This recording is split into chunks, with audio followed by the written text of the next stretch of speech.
Welcome to Nairobi Fashion Runway podcast. This is the self-improvement series. Episode 7. Boost your self-esteem and believe you can. The strongest single factor in prosperity consciousness is self-esteem, believing you can do it, believing you deserve it, believing you will get it. Jerry Gillies. Self-esteem refers to how you think and feel about yourself. These are thoughts and feelings a person may have, may it be positive, negative, or mixed, about oneself.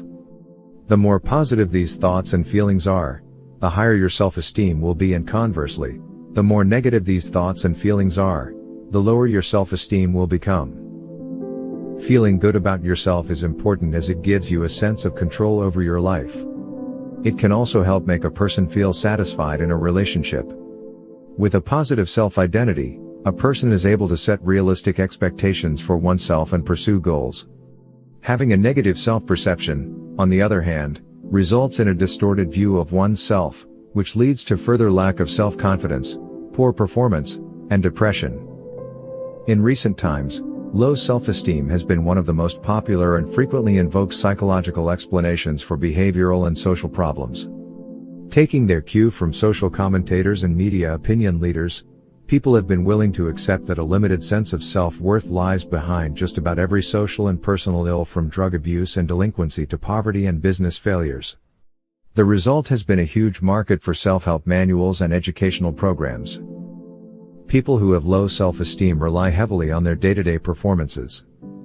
The positive external experience and encouragements help them to battle the negative feelings that they have about themselves.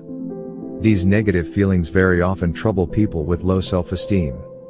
In some situations, feelings of inadequacy torture those who do not have enough confidence about themselves and about what they can do. There are many known ways to improve one's self-esteem. To boost one's confidence, it may be helpful to practice the following self-improvement techniques and strategies.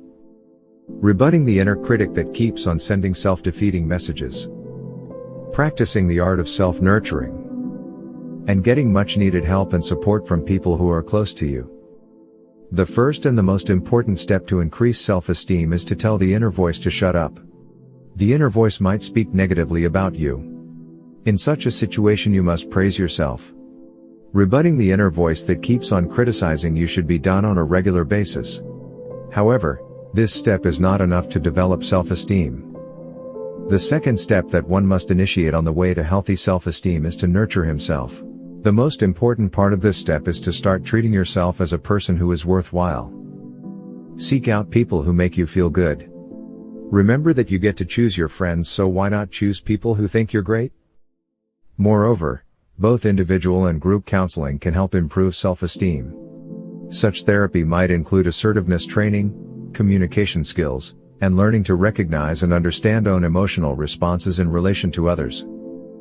Therapy may also explore early and later experiences that contributed to your low self-esteem. Group therapy is particularly effective in that it helps to foster trust and build relationships, and encourages a sense of belonging, components that are important for building self-esteem. Low and poor self-esteem is often the result of bad or wrong treatment that was experienced in the past. Hence you must start regarding yourself as a worthy person. You must be able to challenge the negative experiences in the past and start loving yourself. Try to change yourself and show the outside world that you are a valuable, competent, and lovable person. Learn to develop high self-esteem and believe you can do it, you deserve it, and you will get it. Thank you for staying with us to the end of this episode. Remember to subscribe to our channels across all platforms to keep following this journey of self-improvement. See you on episode 8 of the self-improvement series.